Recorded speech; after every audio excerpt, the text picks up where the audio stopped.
One of my favorite times of the year in horse racing, as it is with most people who love the sport of kings, is the weeks leading up to the Kentucky Oaks and the Kentucky Derby and Kentucky Derby weekend. The wagering opportunities are plentiful. There are always shots to take, and just as important, there are always horses to bet against, and some of them are going to be short prices. On the Kentucky Derby Past the Wire annual seminar, we go into all of this. Deep dive the Oaks, deep dive the Derby, and also look at key races on the Kentucky Derby card leading up to that ultimate test. 1.25 mile, 3-year-olds on the first Saturday in May. What we can do at the Derby seminar is help you be as prepared as possible. Share some shots that we are going to take and some key horses that we're going to bet against.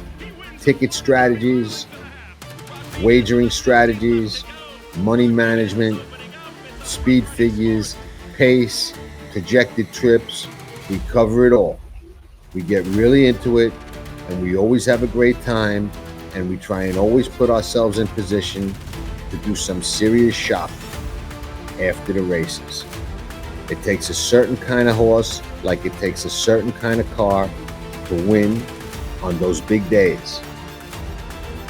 We are going to seek them out, and if it works out, they'll never take us alive.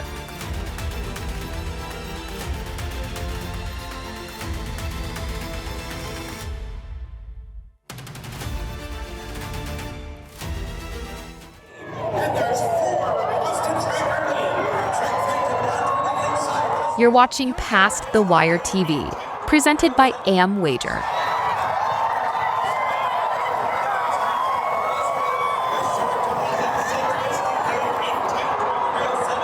I don't know at this point you really need anything more to get you in the mood for what is just under a week away, but just to get a little of the blood flowing, we'll take a quick look at Journalism, Sovereignty, Rodriguez, Citizen Bull, Luxor Cafe, Burnham Square, and East Avenue.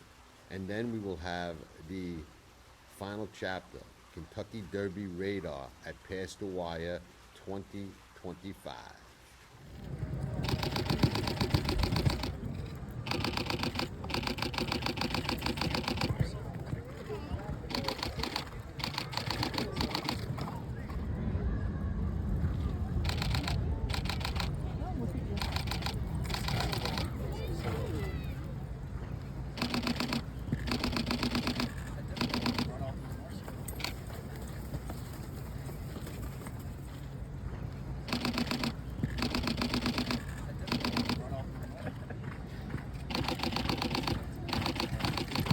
Years, the Kentucky Derby has stood as the most enduring tradition in American sports.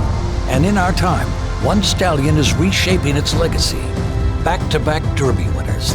His first son at stud siring another. A dynasty in motion. A motion that again has forward momentum toward Louisville, with another elite crop of 3-year-olds bearing his genes. Spendthrift Farm, home of Into Mischief. Knowledge, it ain't free. You gotta pay attention, and don't believe the hype.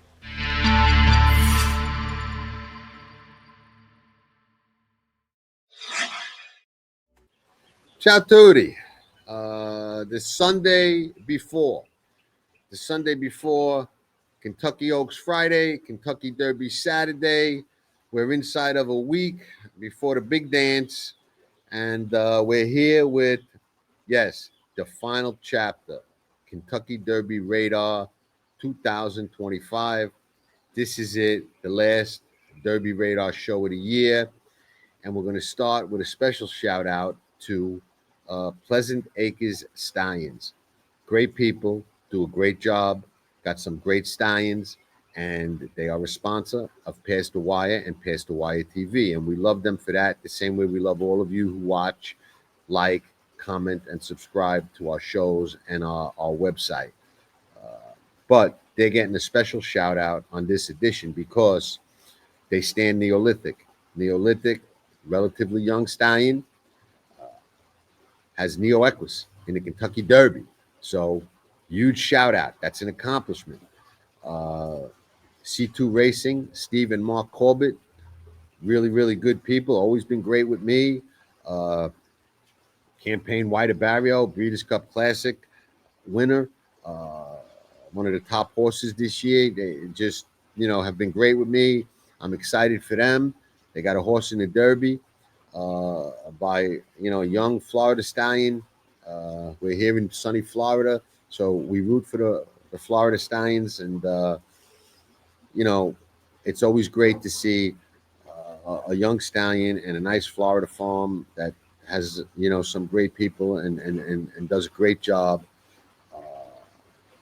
landing on the big stage and the biggest of stages for 3-year-olds in the United States on the first Saturday in May with a runner in the Kentucky Derby. So huge shout out to all the stallions, all the people at Pleasant Acres Stallions, and especially Neolithic for getting his first runner into the Run for the Roses. So huge. Spendthrift Farm, they're also a sponsor, but hey, they've won the Derby. They've won everything from one end of the globe to the other. So they stand into mischief and all those others. So if we shouted them out, we'd be shouting all day long and lose our voice. We'd be hoarse and have sore throats. But they're huge and their presence is felt all the time in these big races. And Amwager, shout out to them. Uh, they've been riding with us a long time. We love Amwager, phenomenal platform.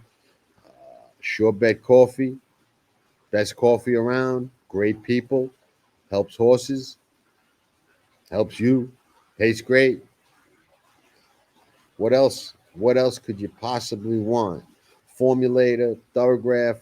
Uh, just thank you to everybody who supports us, uh, sponsoring us, and also by watching the shows, commenting, liking them, letting us know what you think.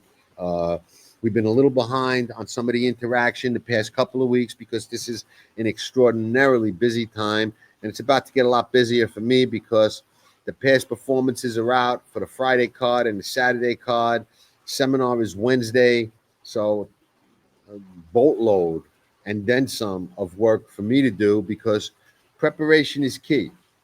You gotta come prepared.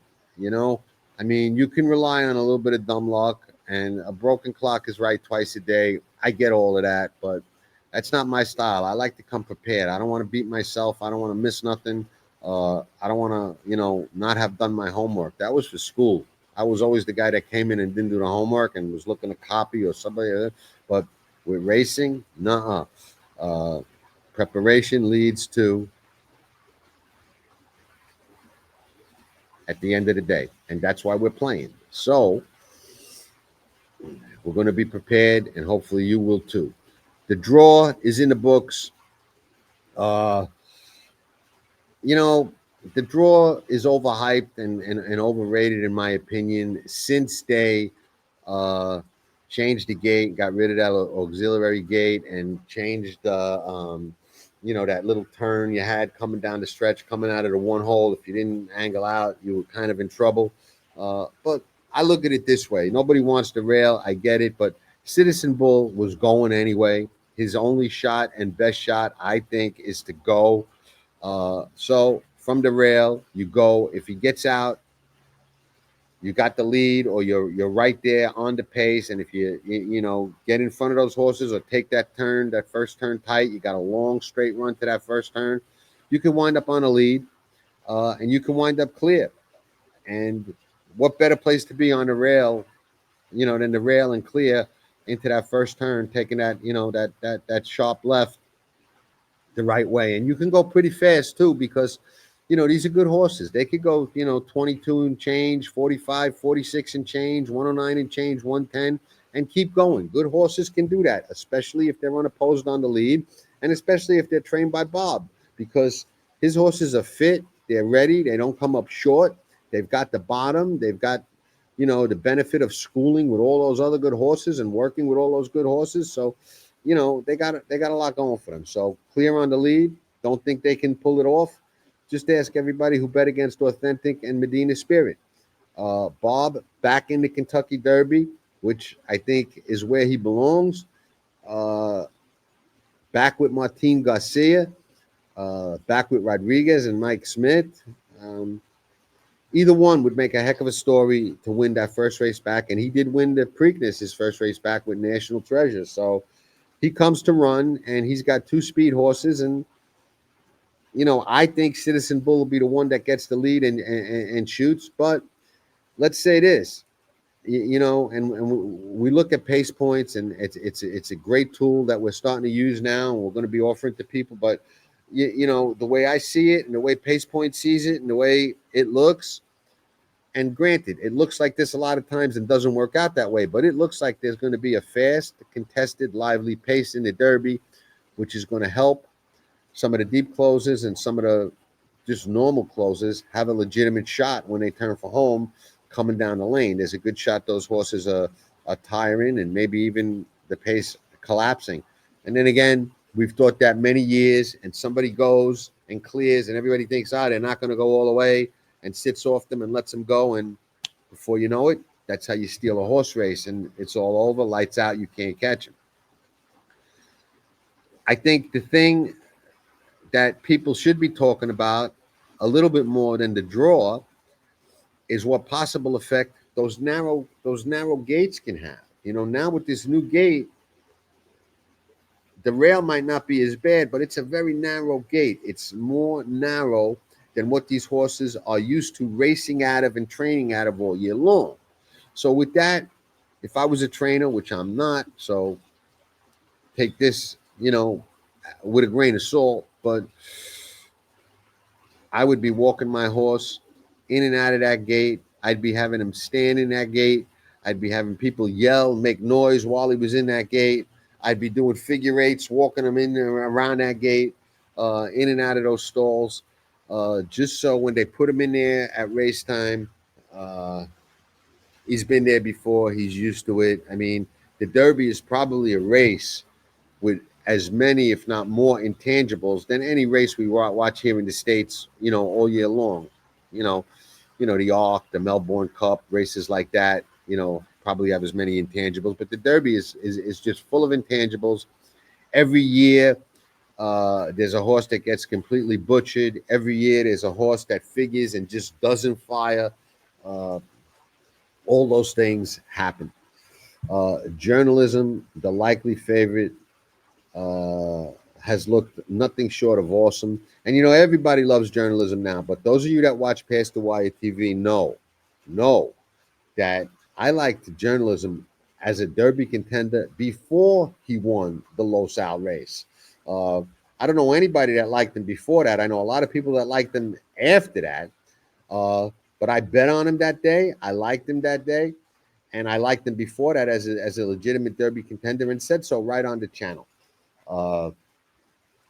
Now everybody likes him, and everybody says they liked him way back when. And last year, I liked Sierra Leone at Remsen time, and one thing similar with both of them. Nothing they did leading up to the Derby ever changed my mind. I think both were handled absolutely perfectly. Both, Sierra Leone showed up. Hopefully, journalism shows up. And both, made it to the race as serious contenders. At least it looks that way at this point. And let's hope that's how it turns out. So I always say tracking trips, your second set of trained eyes, and that's what I try and be. I'm not there to talk you off your horse and talk you onto my horse. I'm there to look for angles, look at trips, and kind of, bounce ideas and things out there, which is what we do. And hopefully everybody can get a little something out of it.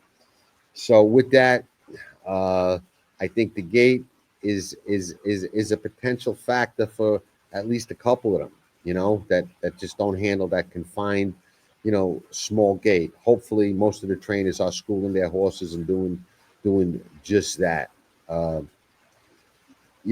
Journalism hasn't missed a beat You saw him real quick at the beginning of this video, and everybody that you saw at the beginning of this video looked phenomenal on a racetrack. The Japanese got a little bit of a different way of doing things, and you saw that a little bit with Luxor Cafe. He was the only one that was doing it his way. But, one of the things I would suggest, everybody's looking at, oh, who's doing good, who worked great, who's coming in this way, who's coming. They're all most are working good and working great and training great, or they wouldn't be here. And these are the best 3-year-olds in the land, so they're supposed to be training and looking like all that. What a nugget would be, in my opinion, is spotting a horse that maybe isn't working as good as he was prior to the Derby, that isn't working as good as he was prior to the prep, that isn't getting over the track as good as some of the others, because that could be signs of a horse that you could bet against. And knowing, a contender to bet against is just as valuable as knowing a contender to bet on. So that's another interesting, tidbit that a lot of people don't pay attention to. Everybody wants to know who's doing good. I'd rather know a couple that aren't doing so good, because we could assume most of them are doing good. And,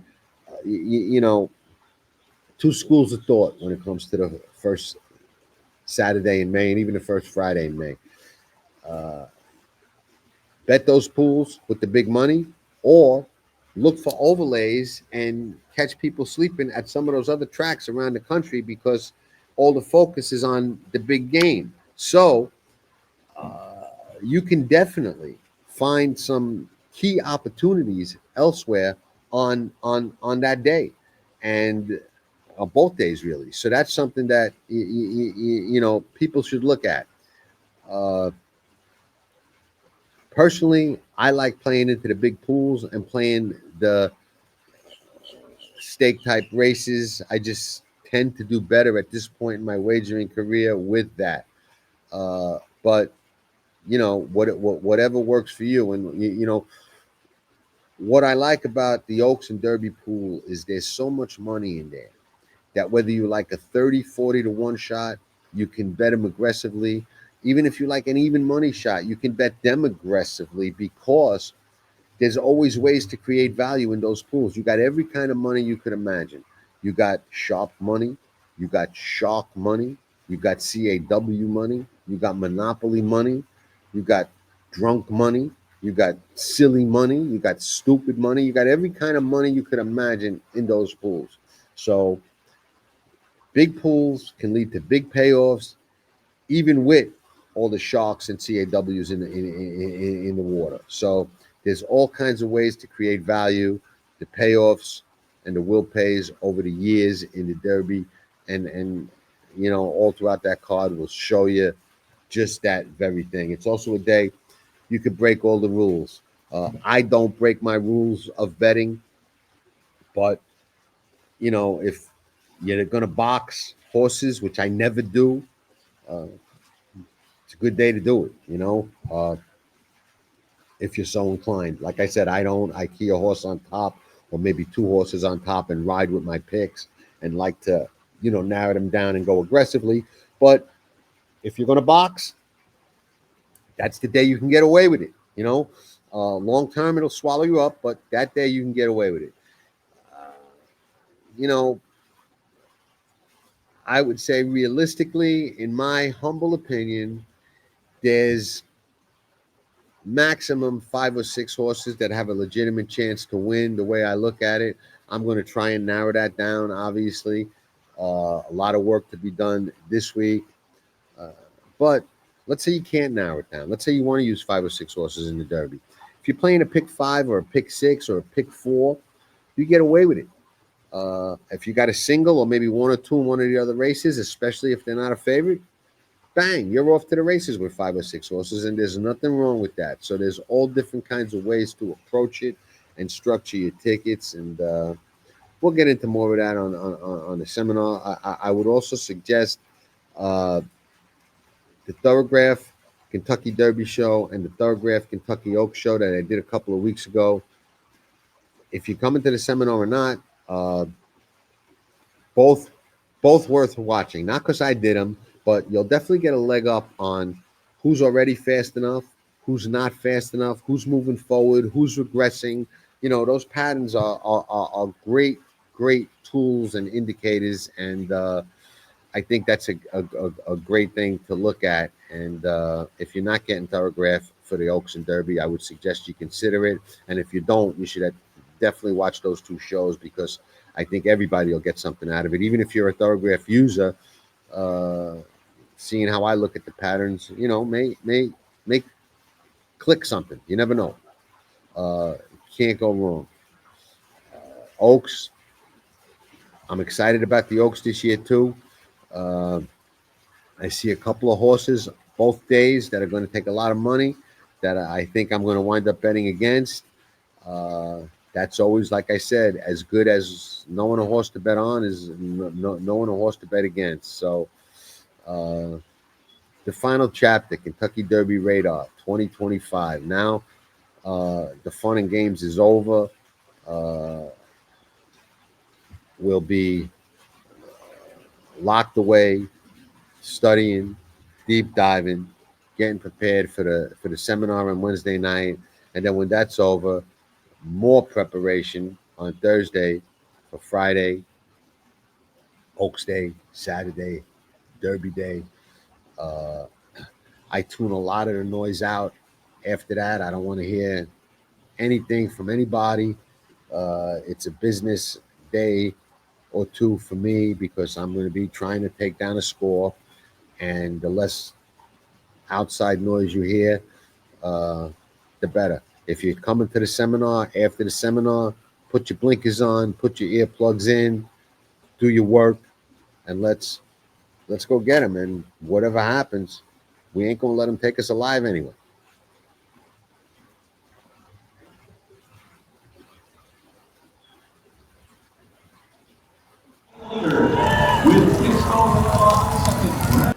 There's a lot of ways to handicap a horse race and a lot of ways to bet on it.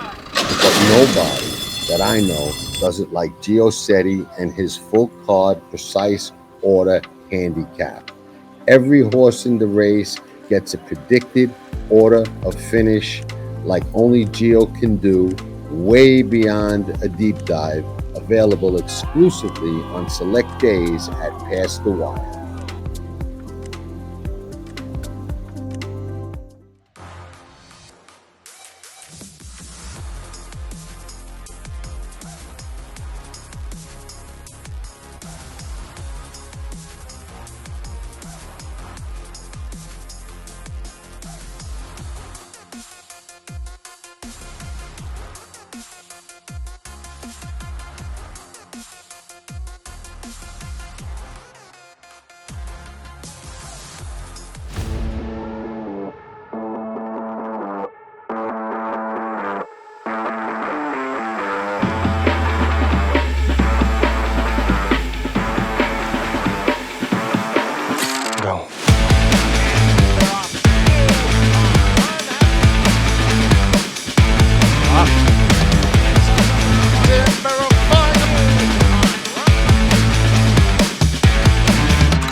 Hey, Sure Bet Coffee.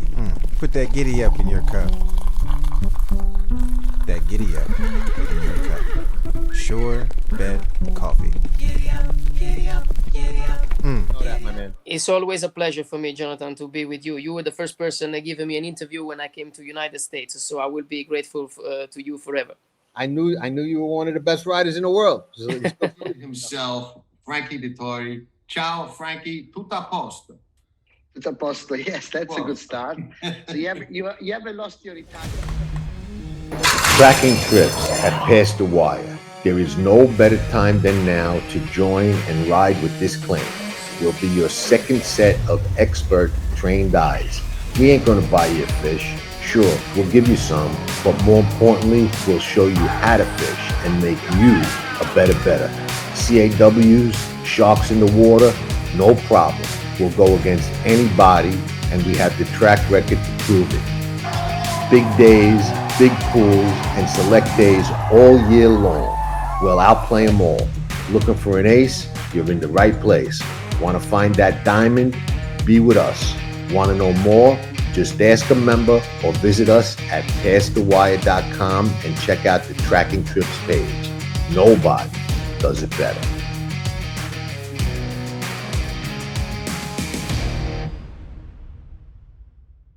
Past the Wire TV, your #1 source for horse racing news and interviews, handicapping analysis, betting insights, and more.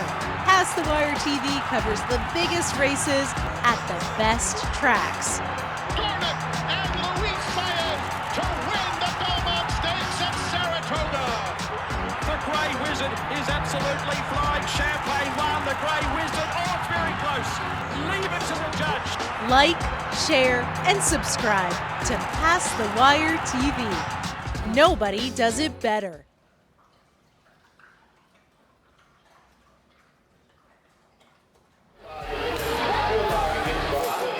Nobody does it better.